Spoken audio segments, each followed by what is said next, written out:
오늘 잠언 말씀은 한 줄로 요약을 하자면 하나님이 우리에게 주신 힘을 어떻게 사용해야 될까? 하나님이 내게 주신 재능, 재산, 또 힘, 권력, 내 자리 이런 것들의 선용에 대한 말씀이라고 할 수 있습니다. 악한 관원이라고 하는데 15절을 보시면 악한 관원이죠. 여러 관원이 있지만 악한 관원입니다. 그 관원의 자리, 내 힘과 내 능력으로 올라간 것 같지만 하나님이 주신 자리잖아요. 그런데 그것이 내 힘과 내 능력으로 올라갔다고 여기는 하나님을 모르는 악한 관원은 가난한 백성을 압제한다. 이렇게 말하고, 그러니까 가난한 백성을 압제하는 악한 관원 이렇게 말하고 있습니다.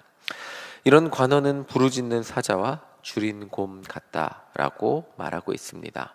가난한 사람은 돈이 없는 사람이라고 직관적으로 말할 수 있지만 조금 더 설명을 하자면 힘이 없는 사람, 더 구체적으로 말하면 관원이라는 사람은 자신의 자리에서 자신의 힘을 이용해서 다른 누군가의 가진 것을 괴롭히거나 빼앗을 수 있는 힘, 그런 힘이 있는 사람, 그런 사람을 지금 관원이라고 설명을 하고, 그런 사람은 주림 곰 같다고 말하고 있습니다. 근데 반대로 가난한 사람은 그런 주린 곰에게 빼앗기면서도 아무런 반항조차 할 수 없이 그냥 뜯어먹히는 그런 사람이 가난한 사람이라고 말하고 있습니다. 가난해서 빼앗길 것이 얼마 없음에도 불구하고 끊임없이 괴롭힘을 당하며 어떻게 항거할 수 없는 사람, 악한 관원은 그런 사람들을 주린 곰처럼 빼앗는다고 말하고 있습니다. 그런 사람들은 16절에 무지한 치리자, 어리석은 통치자라고 말하고 있습니다. 어리석은 통치자는 자신의 백성들에게 포악한 사람이 되지만 중요한 것은 가난하다고 아무것도 저항하지 못한다고 해서 그들의 것을 빼앗으면 그들은 아무것도 하지 못할 거야, 그렇게 생각할 수 있겠지만 그들은 아무 힘이 없기만 한 사람들은 아니라는 사실입니다. 자신이 힘이 있고 힘이 없는 사람의 것을 빼앗고 괴롭히는 것은 분명히 하나님이 보시기에 옳지 않은 것이고 하나님 앞에서 그들의 시간은 길게 갈 수가 없다는 것입니다. 그래서 17절에 이렇게 나와 있습니다.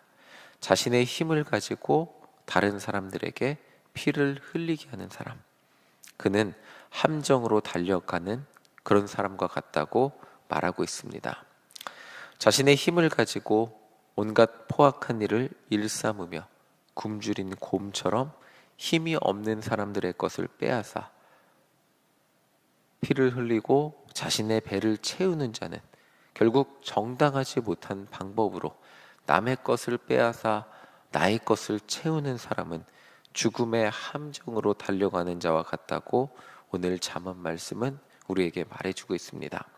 그래서 잠언 말씀이 우리에게 해주고 싶은 말은 18절에 있습니다. 우리 18절 함께 읽어보겠습니다. 18절입니다. 시작. 성실하게 행하는 자는 구원을 받을 것이나 굽은 길로 행하는 자는 곧 넘어지리라. 아멘. 오늘 잠언 말씀이 말해주는 것은 당신이 힘이 있어도 당신의 손으로 성실하게 살아야 한다는 것입니다. 많은 순간 힘이 생긴다는 것, 자본주의 사회에서 돈이 생긴다는 것은 곧 성실하게 살지 않아도 내 돈이 더 많아지는 것, 그리고 돈이 생긴다는 것은 그 돈으로 힘이 없는 사람들을 이용할 수 있다는 것을 의미하게 되는 순간들이 많이 있습니다.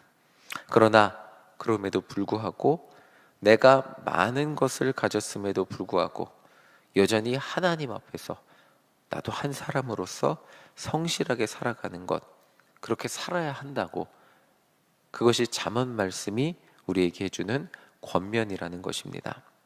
잠언 말씀은 계속해서 성실에 대한 말을 우리에게 해주고 있습니다. 우리 19절하고 20절도 함께 읽어보겠습니다. 19절, 20절입니다. 자기의 토지를 경작하는 자는 먹을 것이 많으려니와 방탕을 따르는 자는 궁핍함이 많으리라. 충성된 자는 복이 많아도 속히 부하고자 하는 자는 형벌을 면하지 못하리라. 아멘. 자기의 토지를 스스로 경작하는 자는 먹을 것이 많게 될 것이라고 말하고 있습니다. 그런데 반면에 내가 가진 것으로 방탕하게 살아가는 자는 궁핍하게 될 것이라고 말하고 있습니다. 방탕한 자, 19절하고 20절을 이어서 보면 방탕한 자는 속히 부하고자 하는 자, 이렇게 연결이 됩니다. 제가 젊은 시절 한창 이제 외제차가 한국에 많아지던 시절이었어요. 2000년대 초반에. 그때 BMW 20대 초반이 BMW를 타면, 지금은 뭐 벤츠 많이 타고 BMW 많이 타지만 20대 초반들이 BMW를 끌고 오면 막 동창회 20대 초반들을 보이죠. 그러면 친구들이 우와 하고 막 어깨가 으쓱하는 막 그랬습니다. 그런데 이제 그 우스갯소리들 사이에, 그 우와 으쓱한 사이에 친구들 사이에 이런 이야기들이 돌았습니다. 20대 초반에 BMW를 타게 되는 방법이 두 가지가 있다. 첫 번째는 이제 조직폭력배와 같은 그런 힘을 쓰는 세계에 들어가면 탈 수 있다. 부당한 방법으로 돈을 버는 거죠. 20대 초반에 갑자기 큰 돈을 만질 수 없으니까. 그리고 두 번째는 전액 할부와 같은 카푸어로 살면 20대 초반에 저 BMW를 탈 수 있다는 우스갯소리가 있었습니다. 젊은 시절 자기의 토지를 경작하는 것 같은 성실한 수고 없이 속히 부하고자 하면 결국 그 삶은 너무나 쉽게 무너지게 되는 것을 보게 됩니다. 속히 부하게 될 수 있는 방법이 잘못된 방법이 많고 탐욕스러운 방법이 많고 하나님 앞에서 옳지 않은, 아니 하나님 앞에 가지 않아도 세상 앞에서도 너무나 옳지 못한 방법이 많기에 결국 그 삶은 무너지게 될 수밖에 없다는 것입니다. 그래서 22절을 보면 사람은 재물에 눈앞에 그것을 얻기만 바라며 살아가는데 결국 급하게 재물을 따라 산 그 사람의 결과는 재물의 풍족함이 아니라, 재물을 그렇게 따라갔는데 재물의 풍족함을 누리며 사는 것이 아니라 빈궁이 될 것이라고 오늘 잠언 말씀은 우리에게 말해주고 있습니다. 그래서 그렇다면 잠언이 오늘 우리에게 말해주고 싶은 것은 무엇이냐? 성실한 사람이 되라, 이거인데 성실한 사람은 누구인지 25절에서 함께 살펴보겠습니다. 25절입니다. 함께 읽겠습니다. 욕심이 많은 자는 다툼을 일으키나 여호와를 의지하는 자는 풍족하게 되느니라. 아멘. 25절을 보시면 욕심이 많은 사람은 다툼을 일으킨다고 했습니다. 욕심이 많은 사람, 여호와를 의지하는 사람과 반대의 개념으로 등장을 해요. 그러니까 하나님 안에서 주님 뜻대로 많은 욕심을 가지고 하나님 나를 사용해 주세요, 이 욕심이 아니라 그냥 그저 내 삶에 뭔가 탐욕과 어떤 죄악된 욕망을 채우기 위한 그런 욕심이 많은 사람, 그런 사람은 하나님이 지금 내게 주신 삶의 수많은 것들을 만족하지 못하는 사람을 의미합니다. 욕심이 많다는 것은 하나님이 지금 우리 삶에 수많은 삶의 여건들을 주셨다네요.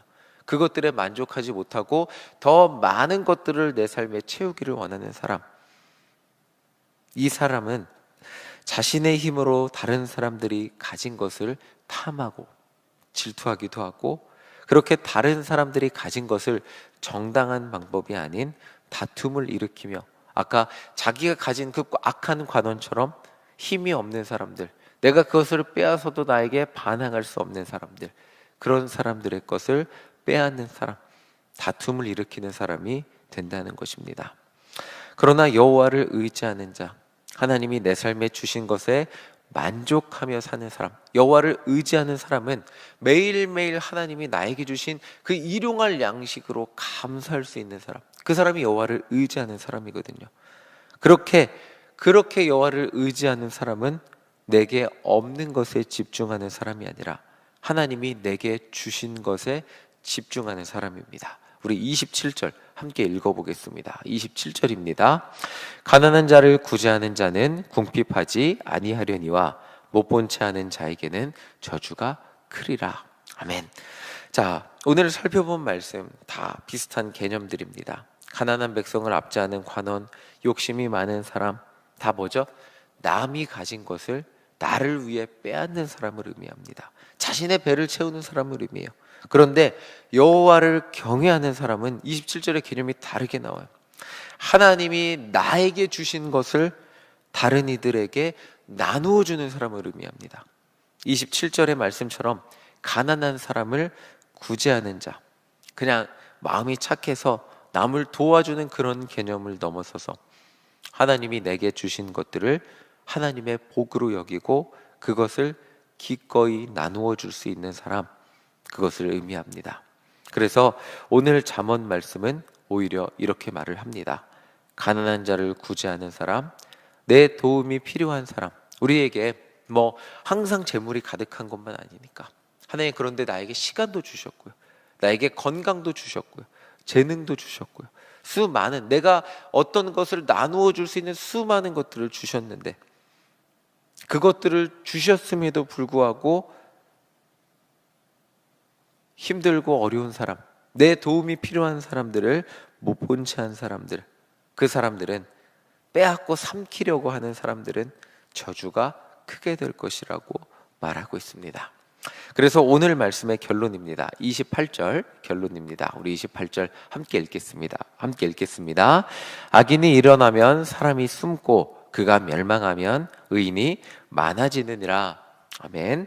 결국 악한 사람, 탐욕이 가득한 사람, 어떤 공동체나 마찬가지입니다. 악한 사람 한 명이 막 소리 지르면 모든 사람이 숨지기고 말을 못하고, 그 사람이 그 단체의 전부인 것처럼, 그 사람이 마치 대한민국의 전부인 것처럼, 그 사람이 내가 속한 어떤 교회, 어떤 곳의 전부인 것처럼 막 탐욕이 가득한 사람이 소리치면 많은 사람이 숨지기고 있지만, 세상이 그 사람에 의해서 지배당하는 것 같고, 우리의 공동체가 그 사람인데 못 말리는 것 같지만, 그런데 분명한 것은 하나님은 그 속에서도 의인과 함께 하시고 의인을 보호하시고 의인을 일으키시는 분이시라는 것입니다.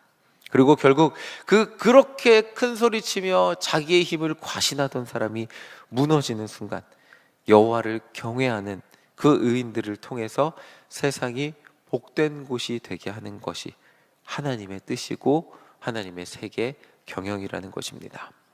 오늘 하나님은 우리를 악한 사람이 지배하는 이 악한 세상 가운데서, 정말 악한 사람 많아 보이지만, 정말 이기적인 사람이, 자신의 이익만 챙기고 하는 사람이 더 잘 사는 것 같이 보이는 세상이지만, 그 속에서 하나님의 자녀로, 의인으로 살아가도록 우리를 부르셨습니다. 하나님이 나에게 주신 복을 기억하며, 하나님, 저에게는 재물이 이거밖에 없는데요, 근데 너에겐 건강이 있잖니. 하나님, 저에겐 건강이 없는데요, 너에게는 기도할 힘이 있잖니. 하나님, 저는 이게 없는데요, 너에게는 이게 있잖니. 오늘 이 새벽 시간, 하나님이 우리에게 주신 것을, 없는 것을 기억하며 다른 사람이 가진 것을 질투하며 살아가는 것이 아니라, 하나님이 나에게 주신 것을 기억하며, 하나님, 나에게 무엇을 주셨고 세상 가운데 무엇을 나누어 주는 사람으로 살아가기를 원하십니까? 기도하는 가운데 그것을 깨달으며 나의 도움이 필요한 사람들 가운데 내 것을 나누어 주며 세상을 복된 곳으로 변화시키며 살아가는 우리 모두가 되시기를 간절히 소망합니다. 하나님의 의인의 자녀로 그렇게 세상 가운데 승리하며 살아가는 우리 모두가 되시기를 간절히 소망합니다. 아멘.